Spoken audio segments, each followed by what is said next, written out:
Okay, so good afternoon, everybody. Thank you very much for joining us. I think I suspect many people like me, it's the first time in Sonderburg, which turns out to be an absolutely beautiful city. So thank you also to the Danish government and to the IEA for hosting us. My name is Harry Boyd Carpenter. I'm the Managing Director for Climate Strategy and Delivery at the European Bank for Reconstruction and Development. As you would expect from a panel moderated by a banker, this is all about money.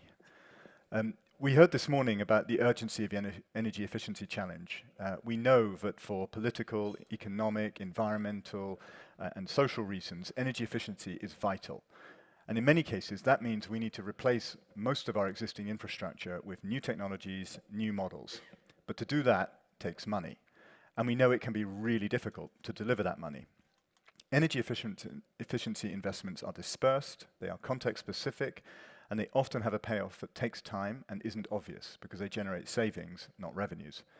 So it can be really hard to channel the financing we need to get to these investments, which is great for me because I don't have to answer that question. I have an extremely impressive panel to try to answer the question for me. Inge Gilene is the Vice Minister of Energy for the Republic of Lithuania, and before taking on that role in 2021, she held a series of roles as a regulator in both the communications and energy sectors. Next to her, Catherine Bremner is the Chief Strategy and Operations Officer at Impacts Asset Management, which many of you will know as an asset manager particularly focused on the opportunities created by the sustainability transition. And prior to that, Catherine worked in consultancy, banking, and government in the UK and Australia.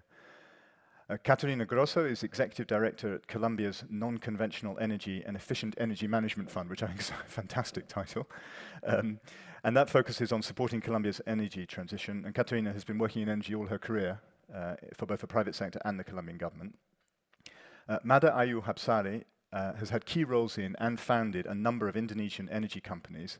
And so she knows at first hand what it's like to invest in both renewables and energy efficiency in very difficult markets, with investments covering wind, solar, LED bulbs, energy efficiency, and probably many other things. And finally, Sirpa Yavenpa is the Director of the Southeast Asia Energy Transitions Partnership, which is a multi-donor partnership hosted by UN Ops, which aims to accelerate the transition to a greener future and a greener energy sector in Southeast Asia. And before this role, Sirpa had a very distinguished career as an economist with the Asian Development Bank, IFAD, and the Global Green Growth Institute. Before we go to our panel, though, I want to ask my colleague, in fact my boss, Jürgen Richtering, to set the scene and say a few words about the EBRD's experience in financing energy efficiency. Jürgen is EBRD's first vice president, a role he's held since 2018, which means he leads both our banking and our policy and partnerships departments. Jürgen, over to you. Thank you very much, Harry. Good afternoon, Excellencies, distinguished guests. It is my pleasure to be here today to talk about unlocking finance for energy efficiency. For EBRD, energy efficiency is not just a concept. It is a core part of our business approach to help businesses, governments, and households transition to a low-carbon pathway. And energy efficiency is critical for us because our countries of operations use on average 3 times more energy than the EU average. Energy efficiency has always been at the heart of our activities because it is central to a sustainable, well-functioning market economy. And the urgency has been reinforced by the recent appalling invasion of Ukraine. Reducing energy consumption is a vital step towards both energy security and decarbonization.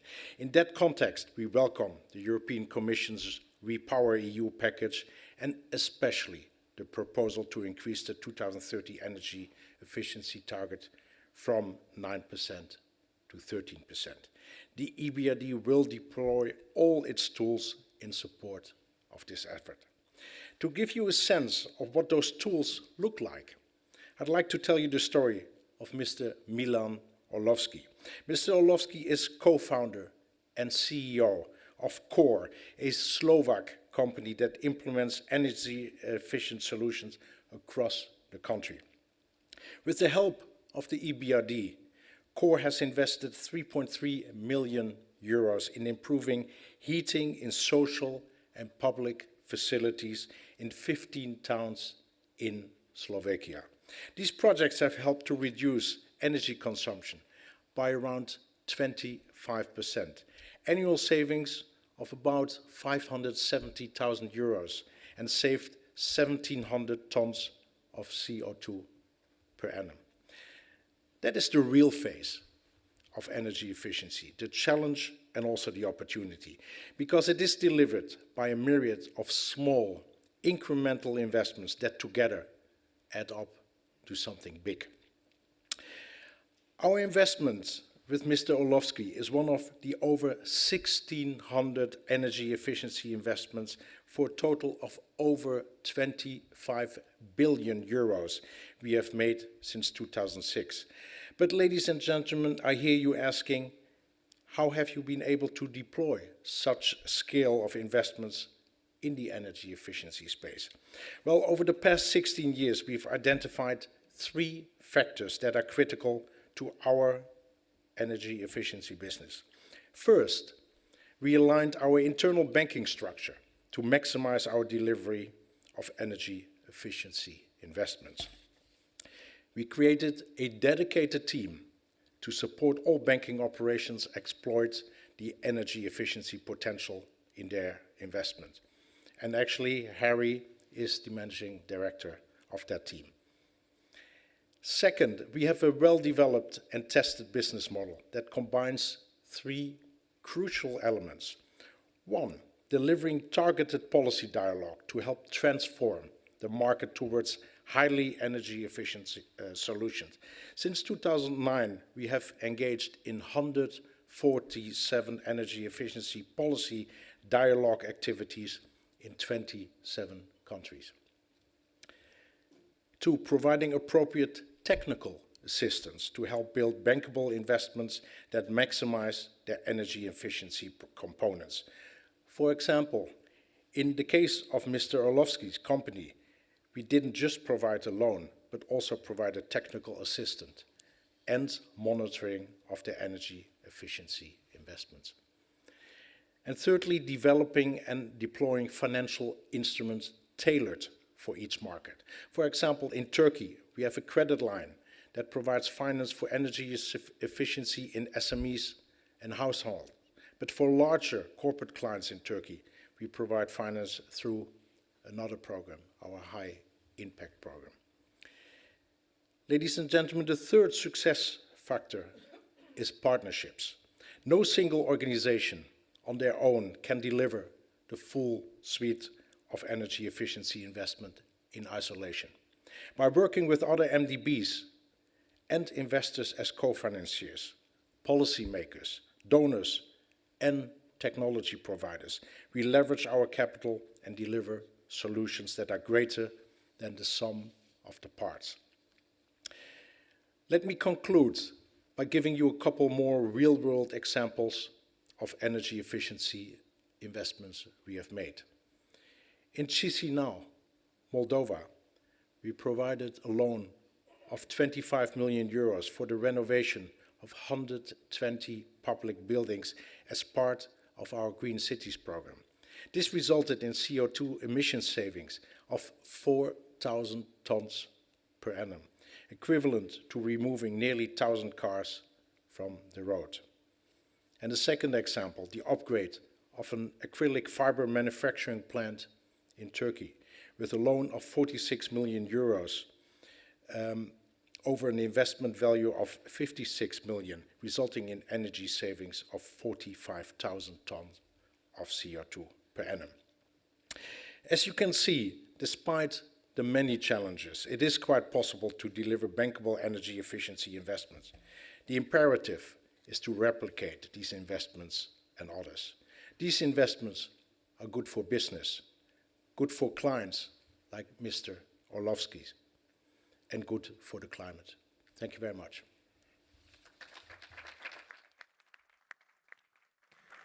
Thank you very much, Jürgen. So perhaps, Inge, we could turn to you first and ask you to say a little bit about the experience of Lithuania, but also if I could put a particular question to you because of your role in government where you really are facing consumers and taxpayers every day. Right now we have a real crisis in terms of energy prices for consumers, but at the same time we know that energy price and cost-reflective energy prices can be a tremendous stimulus for energy efficiency. How can we reconcile that tension? How can we both keep the market signals for energy efficiency and not lose every election? So thank you very much for the question. It's very grateful to attend here in Sonderburg, which have implemented plenty of solutions in energy transition as well in energy efficiency. Of course, nowadays, when we face with a very high energy prices, it's a very high time to invest in energy efficiency and into transition towards a green economy as well.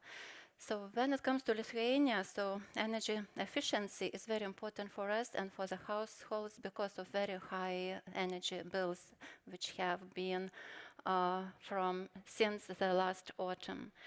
And of course, we have very ambitious plans concerning energy efficiency, and the goals set by Lithuania during 2014 and 2020, we saved about 12 terawatts of energy, and which is an amount of 1 year consumption of electricity. So here is a very huge potential to future savings as well. And what we see that nowadays we must have a short-term strategy and long-term strategy. In order to decrease the bills for people for the next winter, we must invest in those areas where there are possibilities to get results in the short term before winter time. Of course, a very huge potential in Lithuania is the building sector. It's a building sector because we have about 85,000 buildings, private houses as well, including a public buildings as well, which should be renovated. But because of the lack of workforce on the market, there are no any possibilities to renovate them in 10 years period. For example, in Lithuania, there are possibilities to renovate about 1,000 private buildings because of the capacities of workforce of construction companies and engineering companies. And if we have such speed, we will renovate all buildings and in 50 years. So what does it mean? That actually it's no way to achieve our energy efficiency goals. So therefore we decided to move to smaller projects. It means partial renovation of heating system inside the buildings, because here is a huge potential.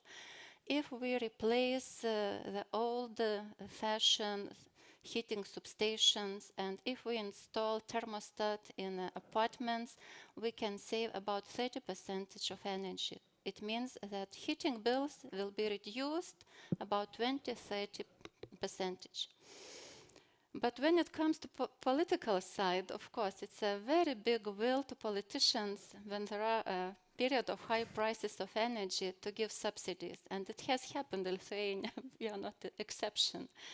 For example, last year, about 20 member states of European Union out of 28, they gave subsidies to inhabitants just to reduce the bills. And we, as a Lithuania, we are going to the same direction. There are plans from 1st of July to give subsidies to people just to reduce the bills of electricity and natural gas.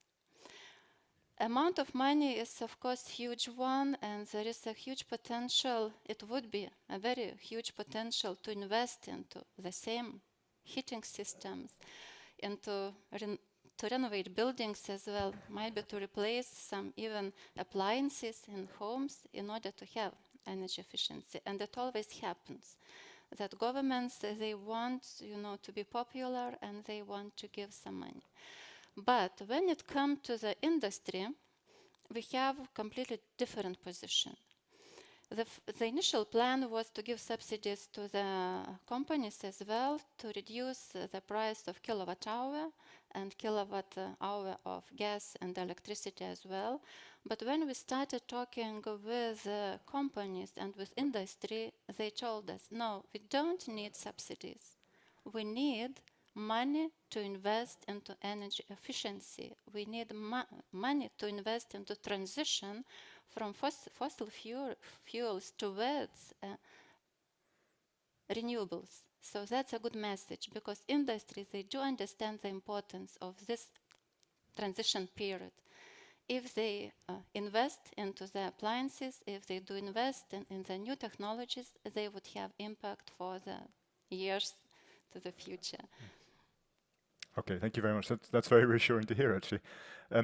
Maybe I'll go to a different continent. Mada, can you tell us a bit about your business? Because you really are, right there selling these products, making investments on the ground in energy efficiency in particular. Can you tell us a bit about that? And also, I think we're particularly interested in what are the conditions that need to be in place for it to make sense for you and for your client to invest in energy efficiency? Okay, thank you. Good afternoon, everyone. So, I run my business in 2014 in energy efficiency. So, we call it like ESCO. But if you say that the problem is most likely to the financing, because the way financial institution see the project is not like we do some reducing the bills, but it's only like what kind of a business that happened here, because they never heard about what is an energy efficiency business. So at that time, I focuses my project to replacing the bulbs and then cooling system, and then the other one is renewable for the solar rooftop.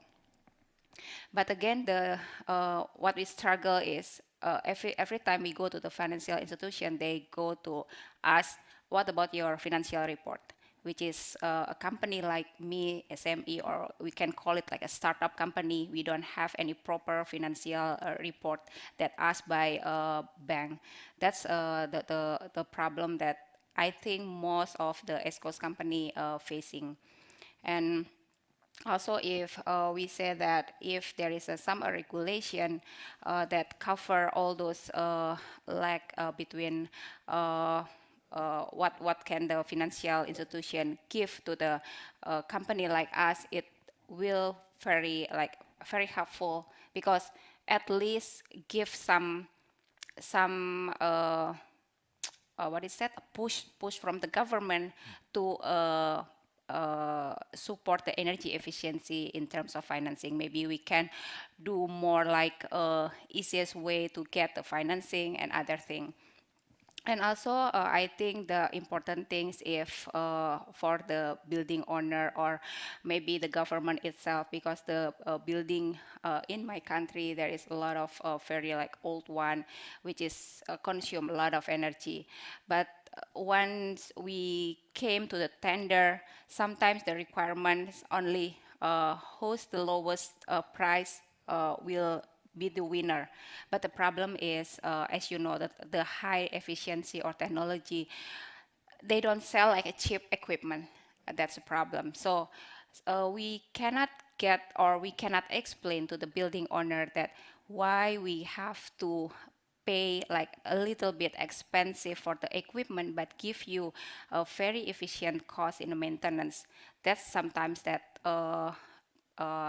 uninformed to the building owner. So from almost like 8 years doing this project, I try a lot of doing like a business scheme. So thankfully to ETP program by UNOPS also, just now my company granted a grant to do the implementation for the using ESI scheme, which is the project that I deliver will be covered by the insurance. I think this kind of model can be replicate to other buildings if this project is happen. Now, one of insurance institution in Indonesia wants to join with this program, and we try to deliver this program by the end of this year. And hopefully, when the program can be delivered, that everybody can see and put this project as a model, so can replicate to other buildings. I think that's one. Okay, great. Thank you.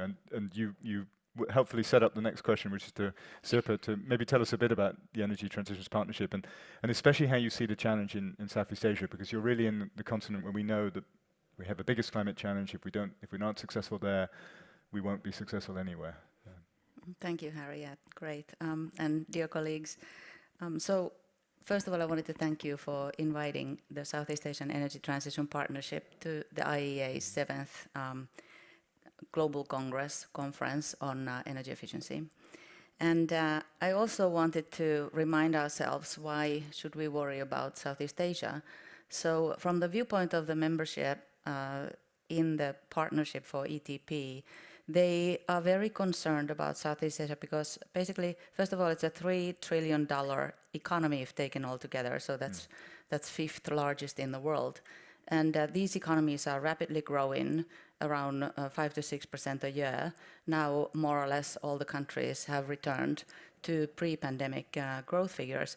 And what that means is that Southeast Asia is risking to become a major emitter alongside India and China. So there's a lot of concern by the members of ETP with respect to what this means.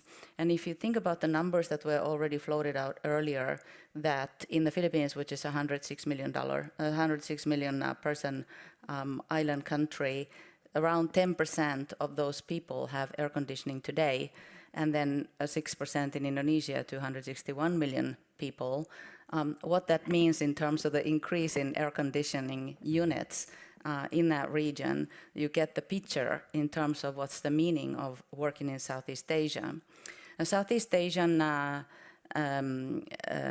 regional targets have been clearly identified, and they call for 30% reduction by 2030 in terms of energy intensity.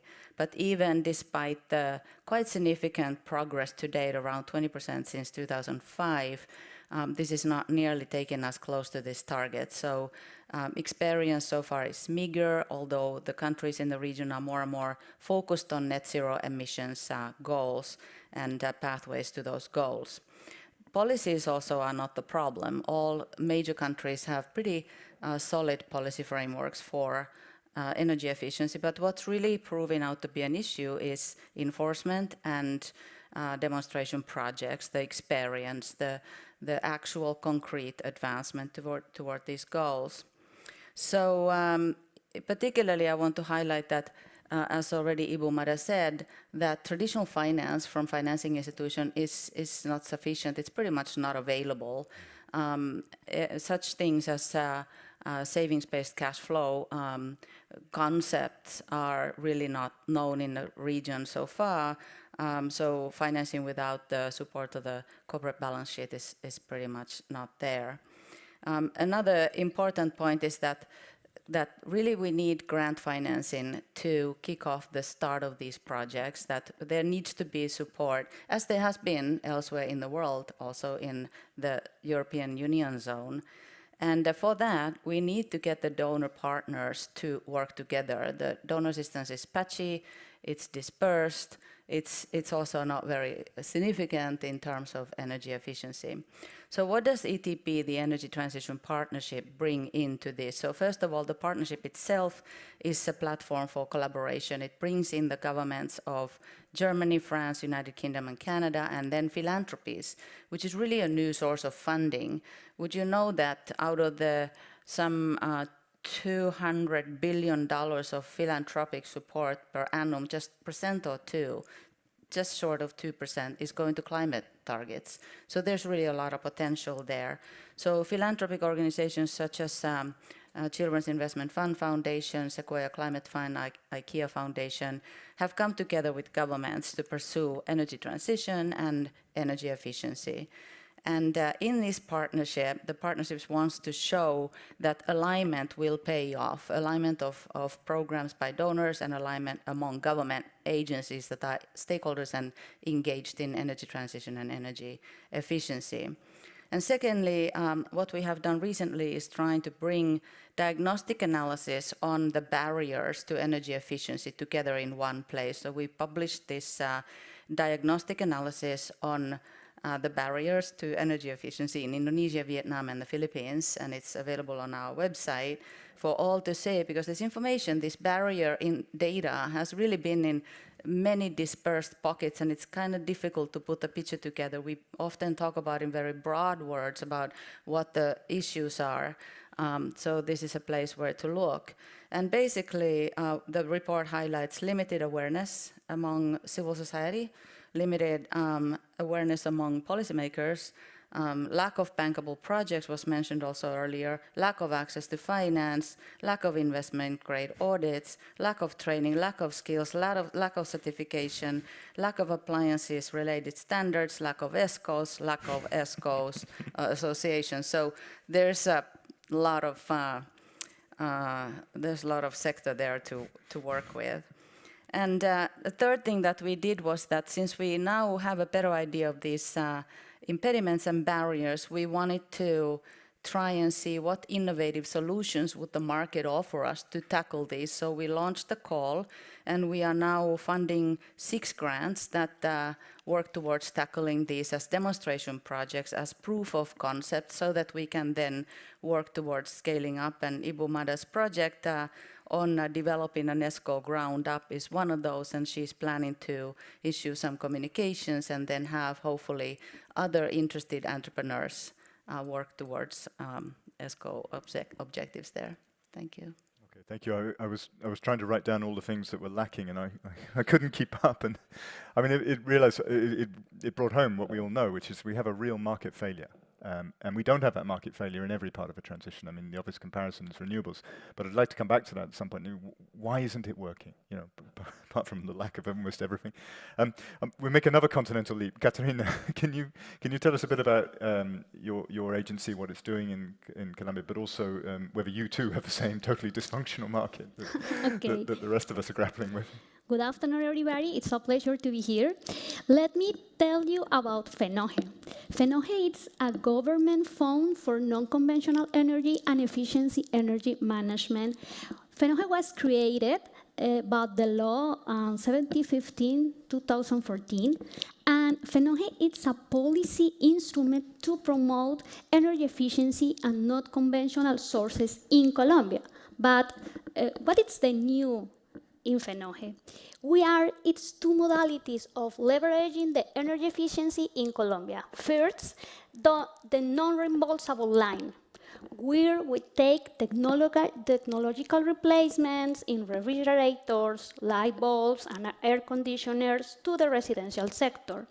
Here we benefit between the years 2019 and 2022, around 22,000 users with different initiatives in the energy efficiency management, which has generated savings of 21 gigawatts per hour with an investment of $19 million.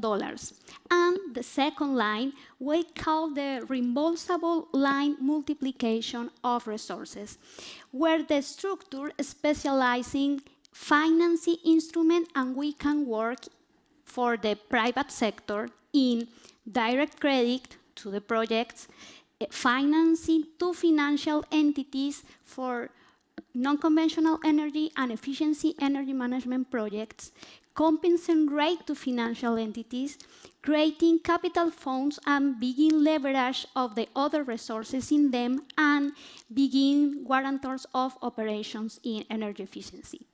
In this way, we improve with all resources the financing conditions of the projects, and they attract actors and additional resources to leverage energy efficiency in Colombia. Okay, thank you very much. Catherine, if I come to you now and ask you, I mean, your asset management fund has a sustainability agenda, but you also have to make money for your investors. Otherwise, you won't stay in business for very long. How do you find those opportunities? What are the market conditions that make it sensible for you to put money to work in this area? Thank you. And can I just say, I think this is the most diverse panel I've been on in my 20 years doing energy efficiency. So I'd like to thank the IA, Fatih Barol and Brian and Mel Slade for the invitation, as well as welcome your excellencies and distinguished guests. It's an honour to be here representing the views from the finance sector. My experience is action on energy efficiency requires a systemic change. I mean, we've heard of some of the failures, but to bring it down, I think it requires 4 things. It requires the right people with the right skills, with the right technology, and the right time. And time is often the case when you look at retrofits, as we've seen in the UK experience, when you've got very old buildings, you know, getting in at the right time with the right technology is tricky. We're really pleased, as we heard this morning, to hear the response from governments globally in response to the Russia-Ukraine conflict, accelerating energy efficiency projects, funding and policy standards. You know, as we heard today, energy efficiency not only improves productivity, but it enhances energy security. And at a time of rising inflation and prices, this is absolutely fundamental to business.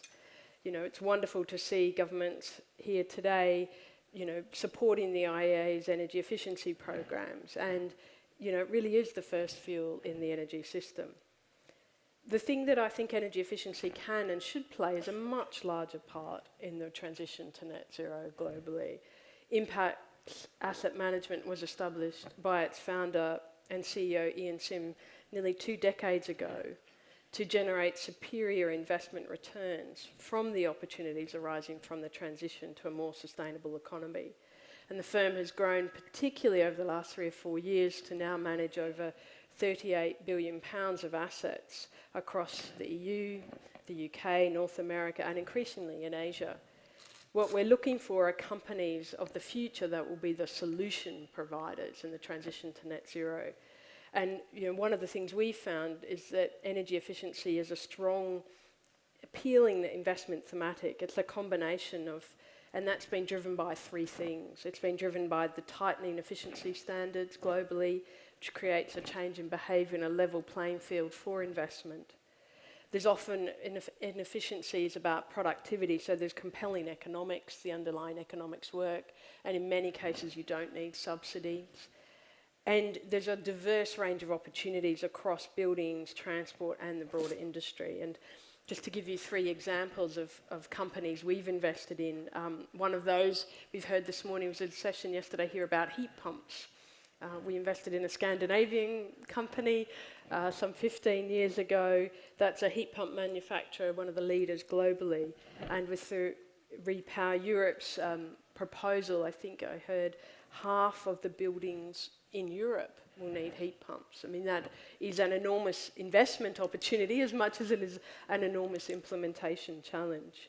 The second area, which is really exciting, is electric vehicles.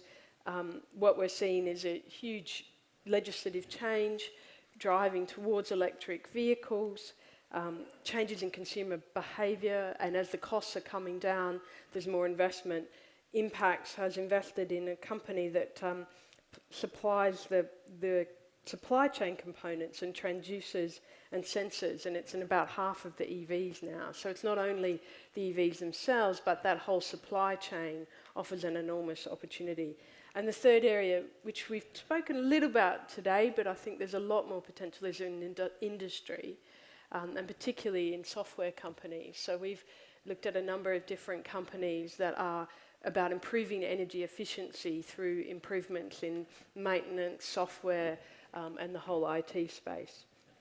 So just in summary, I think energy efficiency is a systemic change. Governments have an incredibly important role to play in keep raising the bar and the standards and creating the level investment field. I think the technology is across all the different sectors of the economy, and it is a change that I think the finance sector stands ready to support. Great, thank you. Just to pick up on your comment on the panel, I say it's also really nice to be in a minority for once. I think it's the first time it's ever happened to me, but I very much hope it's not the last. I also, you really went to the heart of the question I was asking, which is what drives this, and you talked about tightening efficiency standards, you talked about compelling economics, and I think that's really important to try to understand what are the economic conditions that then create the demand. Because speaking as a banker, very often, we're very keen to finance this stuff. And we have partner banks who also want to finance it, but there can be a shortage of projects. Why is there a shortage of projects? Well, sometimes it's lack of awareness, but also it's sometimes lack of a fundamental economics. And that, I think, if we can keep focusing on that. You also mentioned Repower EU, and Jürgen mentioned this as well. Inge, if I could come back to you and ask you, I mean, this is real live news. I mean, I think this week the Parliament, European Parliament is discussing the Fit for 55 package, but even as they're doing that, the Council is digesting the Repower EU proposal, which would change some of the elements in Fit for 55. So, you know, European energy policy is moving really fast. So how do you see that evolving, and what do you anticipate as a sort of where this is going to end up in the next few weeks and months? I hope that those regulations will be adopted, because it's a huge tension concerning the high prices, and especially the Russian aggression against Ukraine. Therefore, people do understand, and politicians understand, that we must shift from fossil fuels to green transition, to energy efficiency tools as well. So I hope very much that those regulations will be adopted. But when it comes to Lithuania, so Lithuania industry and people do not pay any euro to Russian energy, because we do not get any Russian oil, gas and electricity from Russia. So that is very important message for our people, even they pay very high prices for energy. And I would like to correct our colleagues concerning the new financial models. We see a very huge comments from our market players, especially from industry, from inhabitants, that they do not very much satisfied with existing financing models. And we see that variety of different financial models, it's very, very much welcomed. And if we had those new models of financing, they would accept the idea of modern society, of green technologies, and they would invest faster. So that's a good message as well. So therefore, I very much appreciate comments from colleagues that we need different financing models. As well, we have to invest into knowledge and financial knowledge of people, and invest into knowledge. What does it mean, energy efficiencies? So what does it mean, different technologies? So other part which is important when it comes to implementation of Fit for 55 as well is to invest in a new generation of energy engineers. Starting from school, starting from kindergarten, civil, just to give them understanding that people, they are able to be active players in energy markets. So give them tool to share electricity, to sell electricity, to be flexible on the market, to give the input into the security of supply of the system. So that's very important, just to give a tool for them to reduce bills, to have tools how to be engaged into energy market. Therefore, investments is needed to knowledge, education, workforce in order to implement Fit for 55 and Repower EU as well. So those tools are very important. Okay, well, you are a shareholder in EBRD, so we got the message about we need to come up with even more financing products. And Jürgen will be telling me what to do after this. Matt, if I come to you then, you also mentioned this challenge of banks not providing what they needed. Now, unfortunately, EBRD is not yet operating in Indonesia. But if you could design your perfect banker, I mean, what would they come to offer you, apart from obviously free money and no repayment? But what would be, in your mind, the ideal finance proposal? What would really help your business take off and deliver more? Yeah, actually, what I try to approach them if I talked to them that actually my client is a very reputable company. For example, state-owned company, and then multinational company, and then public listed company. So instead of they try to see my financial report and other thing, why don't just see the client's report? So because every payment that goes to my company, they can check or they can cross with the bank. So I'm willing to do like doing the escrow account with the bank to avoid if there is a failed of payment from my side. That's why I approach. But the problem is, yeah, still because there is like a conventional type of bank, they say that yeah, Mada, you cannot access this money as long as you can provide all the requirement that we need from the bank, like a collateral and other thing. And it's very hard for my company for giving the collateral. How come if because usually in Indonesia, if you have a project for 1 million, and then you have to put collateral 100% or 125%. It's impossible. Instead of I put it in the bank, better I sell the equity, then I put it in the project, something like that. So I think this kind of model that we have to change if we want to do the project energy efficiency in Indonesia. And the other thing is about the type of technology that approved by the bank also. That's another issue, because they said, how come I can invest to your project if we don't know the technology that you use, something like that. So I think there is a lot of, like Shirpa said, that a lot of things lack here to be. We have to find the solution in terms of smalling the gap between the user and the investor, something like that. Just to push you a little bit further on that, because I mean, what you say sounds very familiar. You know, I've been in these conversations as well. I mean, can you look through the capital light provider to the good credit underneath it? But why doesn't your client? You know, you mentioned having very credit-worthy clients. Why don't they go to the bank and borrow, and you provide a service? Yeah, I already asked also to the client why don't they not go to the bank. The problem is the bank doesn't want to finance if something there is no what is that, like the core business of the company. Yeah, for example, if the company is a telecom industry and you do it energy efficiency, though the bank doesn't want to give it the money because your core business is not for the energy efficiency. Yeah, I've been asked that one. Okay. No, again, these conversations sound very familiar. Sipra, if I could come to you, you mentioned grant finance and the importance of that, but it's also the case that, I mean, we keep saying this, that energy efficiency makes economic sense. You know, it's something that people ought to be doing anyway because it saves you money. What do you think the role of grants is then? If the fundamental proposition is economically sound, commercially sound, what do we need grants for? Yeah, thank you. So first of all, we need to. There's so many aspects to where can we use grants effectively here, but first we need to generate leadership. So while I was saying that the legal instruments are in place, what is not in place is the way by which these are implemented, and in some cases they are just actually not implemented. So the law exists, but its provisions are not pursued. So this is first, and then another element is to look at the tariff. So price point is really critical in these countries, as it is everywhere. So Philippines and Indonesia both have undifferentiated tariff at around 6 to 7 cents, depending on the country. Sorry, Philippines and Vietnam. No, now I get it wrong. Indonesia and Vietnam have a tariff undifferentiated at about 6 cents a kilowatt hour. So if you have this, you really don't have a whole lot of incentive to work towards energy efficiency improvements based on peak demand.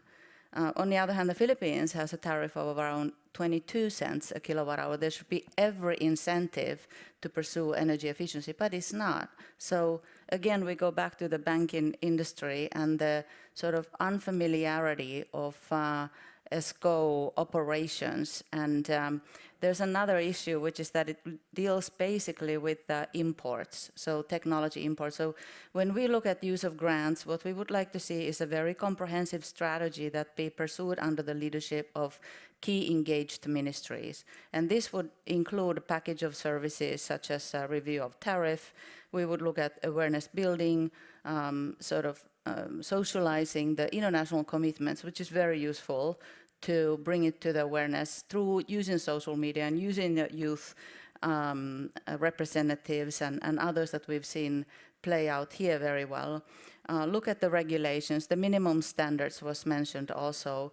Reporting requirements, implementation requirements, building codes that are currently not really adhered to, except for very few sort of showcase buildings. So there's really a lot. On the ESCOs, I think the critical piece here is finance, and how can we establish through grants kind of a larger first loss equity fund or fund that would help insurance mechanisms to scale up what Ibu Mada's project is aiming to do, and some other grants are planning to do. Value chains to bring in the jobs into these countries. So there's clear evidence that energy efficiency is very sort of job intensive and provides opportunities for the countries here in the region. And above all, as I said earlier, it focuses, our program at least, is very conscious of the fact that we do have some grants and money is not an issue. Global Energy Alliance for People of Planet is bringing $10 billion into this Just Transition Partnership, is bringing more from G7. But what's going on is really that they are very segmented and they do not work together. So I think where Jürgen talked about partnerships, I would completely want to second that partnerships are key to aim at a coherent policy front and implementation front where all the government agencies can also find themselves in the roles that fall comfortably to their domains. Thank you. Thank you. I mean, I think this point about partnership, but another way of phrasing it would be the coherence of the policy reform. That, you know, there's no good moving some parts of the dial if you don't move all of it. You know, for example, Inge's mentioned training. If you create a strong stimulus for energy efficiency and then discover you have no workforce to deliver on it, you're not going to get there. Katarina, can I come back to you? And you talked about some of the policy interventions, policy instruments to promote sort of savings amongst consumers. But how much are you also working directly with financiers and trying to sort of shift the financing flows, shift the mentality of financiers in Colombia to think differently about this sector? And in FENOGE, we are two lines, non-reimbursable and reimbursable. And in non-reimbursable line, we finance to execution energy efficiency projects of vulnerable groups in all Colombia. Basically, we have 4 types of programs. The first, replacement of bulbs, 10% for free. We have benefited around 26,000 of users. The second is replacement of refrigerators and air conditioners. And we were financed to up to 14% of the overall cost to the electric appliances, and here we have go to around 10,000 benefited users. The third, energy auditors and its implementation in government entities. It's not reimbursable, and we will complement these projects in the installation with photovoltaic solar systems and architectural adjustments. And the 4 of this program have a training line for its beneficiaries where we teach them about the good practice on energy efficiency, and the other training line so that the electric technicians learn about how to make these technologies. From all this program, I highlight one, and which call it B-Energy. B-Energy spends a lot, around to $10 million, and a Colombian island in which after being affected by Iota hurricane in 2020, and the total destruction. FENOGE supports the reconstruction of island, which a better practice in energy efficiency in all lines. Bulbs, replacement, no replacement, give the refrigerators, and all the programs to training to the people to use the best use of energy. Great, thank you very much. Finally, Catherine, I come back to you because one of the things that strikes me about this panel is how interesting it is to hear very different experiences and so on. Do you recognize this problem of banks just not getting it, banks not offering products that can respond to this, or do you feel in the markets that your investee companies are active in, they're able to get the financing they need? So look, I think different parts of the finance system have a role to play. So we've seen the Clean Energy Finance Corporation, if you look in Australia, you've got the Green Investment Bank in the UK, which were government-backed entities to provide some of that. And you see it in climate finance, the first loss or the subsidised loans. And that can really create the awareness or that incentive to bring the commercial sector banks in. And you've seen it in quite a number of countries now where banks are offering kind of commercial loans for energy efficiency projects, but it has to go alongside ESCOs that they trust. But I think the insurance sector has a really interesting role to play here around providing insurance for the new products. And then, Impacts looks at equity investment. So we look really from an asset management point of view, pension funds and the like. And I think this is an area where there could be more in this space. It could be huge globally as you look at listed equities. If you look at infrastructure projects, and the huge RE plan across Europe is effectively an infrastructure plan for the next 10 to 15 years. And energy efficiency is all about, changing of infrastructure, whether that's schools, hospitals, roads, transport or industry. And so I think it's all parts of the finance chain that can play a role. Okay, super. We're coming to a close. I wanted to try and summarize this, but I keep getting stuck on Sirpa's list of things we're lacking: lack of awareness, lack of projects, lack of skills, lack of standards, which is bleak but accurate. But it also points us to the solution, which is there are multiple and there are many, many different things we need to do. We need to create the right economic incentives. We need to educate consumers, educate businesses, educate financiers especially. We need lots of education. We need to train a workforce. And we need, at the heart of it, we need the right economic signals. I'm going to come to each of you and ask you in literally one sentence to say the one policy reform you'd really like. Because you are a policymaker, I can turn it around and ask you what the one thing you want from the private sector is. But before I come to you, I'll abuse my position and say the one thing, in 2 words, the one thing I would like is a carbon price. Sirpa. Carbon price is really an excellent start. Actually, if you had asked me that in the context of energy transition more broadly, I would have gone with the carbon price for sure. It is such an excellent incentive, and it leaves it to the civil society, the businesses, the private sector, the various players and actors in the market to make the adjustment rather than public sector. So it's a really good answer. But I've heard another couple of suggestions here. And one is really to come out of COP27 with a clear signal regarding minimum standards. And that would really help to reduce the appliances in the marketplace that are just simply cheap. Given that in our region, the economic opportunities, disposable income is going to be growing, and we're going to see these air cons up and running, and therefore the greenhouse gas emissions up there. So that sounds like a very good plan too. But really the economic signals, whether it's tariff, whether it's carbon price, I mean, the price point, if you look at the elections in the Philippines, for instance, it's clearly about price point, what is being offered as to the sort of common woman, common man on the street, those options are critical. So price is a key. Okay, so carbon price, now minimum standards. Mada, apart from better bankers, what would you like? From the bankers, Well, no, sorry, my question is, what's the one thing you would like? But I was suggesting that you already have made it clear you want better bankers. Make it easier compliance for the start medium SME. Okay. Katerina? Maybe in my experience at FENOGE and Colombia, the creation entities such as FENOGE as a public policy instrument with lines such as reimbursable and non-reimbursable, and the ability to get involved in the financing of energy efficiency to close the gaps that exist in this market, and can be a good instrument to speed up the unlocking finance. Super, thank you. Catherine? You may correct me, but I think it's 80% of energy usage is from motors and drives and cooling. So increased standards on those two globally would make an enormous difference. So Mel, I'm sure, will correct me if my numbers are wrong.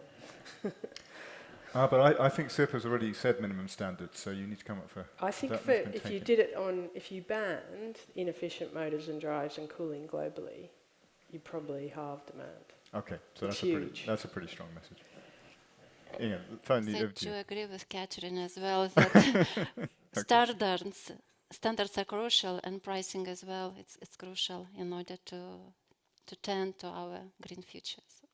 Okay, super. Well, many things for us all to take away, but it just remains for me to thank all of you for coming and listening so carefully, and to thank the fantastic panel. Thank you very much.